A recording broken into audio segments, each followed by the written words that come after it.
येत्या मंगळवारी 30 सप्टेंबर 2025 रोजी आहे दुर्गाष्टमी. उद्या नवरात्रीचा 9वा दिवस आहे. मात्र या दिवशी देवीची 8वी माळ आहे.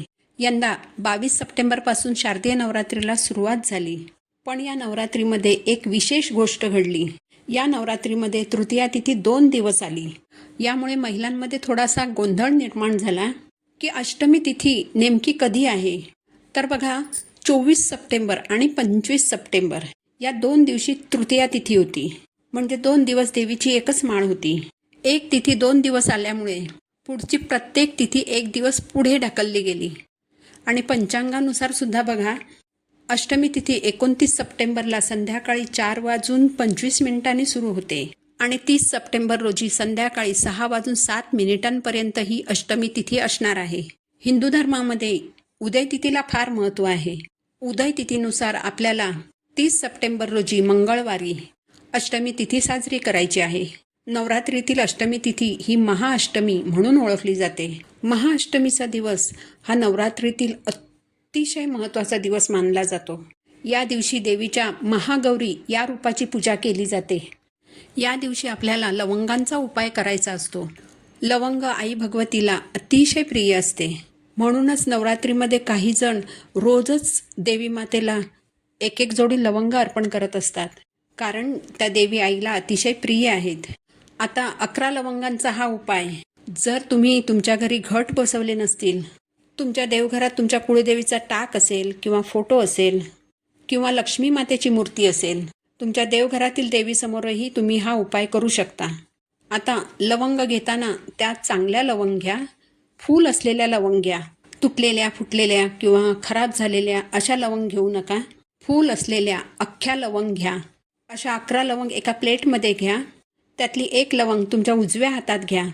एक वेळ महालक्ष्मी अष्टकम म्हणा. पूर्ण म्हणायचं, फलश्रुतीसहित म्हणायचं. महालक्ष्मी अष्टकम पठण केल्यानंतर ती लवंग बाजूला ठेवून द्यायची. यानंतर डिशमधून दुसरी लवंग घ्यायची, ती उजव्या हातात ठेवायची. महालक्ष्मी अष्टकम पठण करायचं आणि ती लवंग बाजूला ठेवून द्यायची.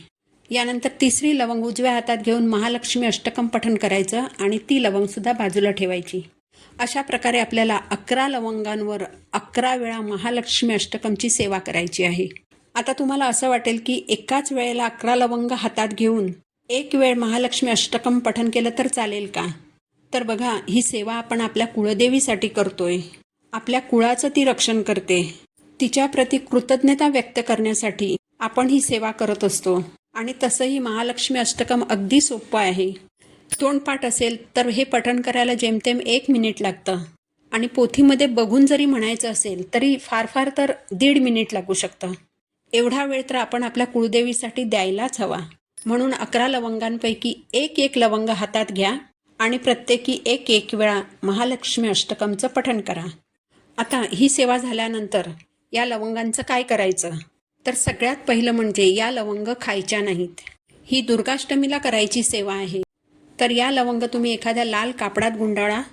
एक छोटासा लाल रंगाचा कापड घ्या. त्यामध्ये या लवंग ठेवून त्याची एक पोटली तयार करा आणि तुमच्या तिजोरीमध्ये ठेवून द्या. आता या लवंग तिजोरीमध्ये किती दिवस ठेवायच्या?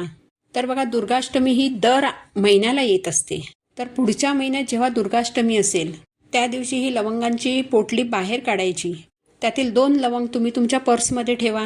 2 लवंग तुम्ही तुमच्या पतीच्या वॉलेटमध्ये ठेवायला द्या. तुमची मुलं असतील तर 2 लवंग त्यांच्याकडे त्यांच्या पर्समध्ये ठेवण्यासाठी द्या.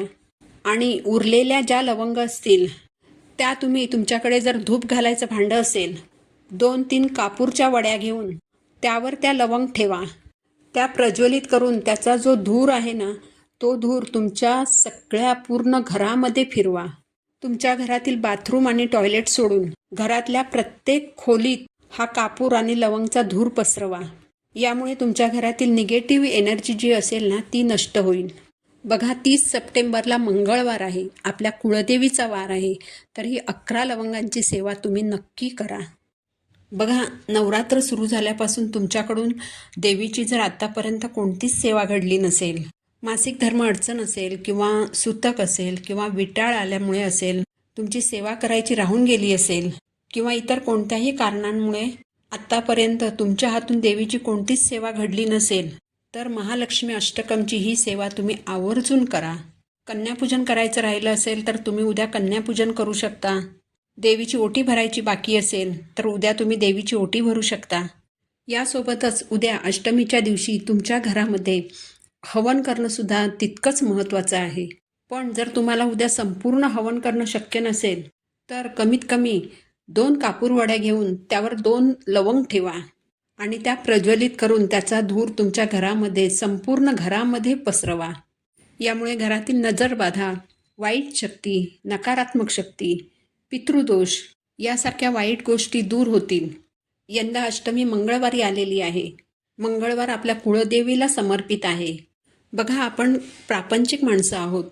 आपल्या खूप इच्छा असतात आणि त्या इच्छांची पूर्ती करताना आपल्याला खूप अडचणीसुद्धा येतात. आपल्या इच्छा पूर्ण करण्यासाठी आपण खूप कष्ट करतो. त्यासाठी आपण खूप कष्ट करतो, खूप प्रयत्न करतो. पण आपल्या सगळ्याच इच्छा काही पूर्ण होत नाहीत. त्यामुळे आपल्यापैकी प्रत्येकाची एखादी तरी अशी इच्छा असते जी खूप दिवसांपासून अपूर्ण राहिलेली असते. तर अशी एखादी अपूर्ण राहिलेली इच्छा पूर्ण करण्यासाठी उद्या आपल्याला देवीला एक वस्तू अर्पण करायची आहे. तुमच्या घरात जर घट बसवले असतील तर तिथे ही वस्तू तुम्ही देवीला अर्पण करू शकता. नाहीतर तुमच्या देवघरातील देवीला सुद्धा तुम्ही ही वस्तू अर्पण करू शकता.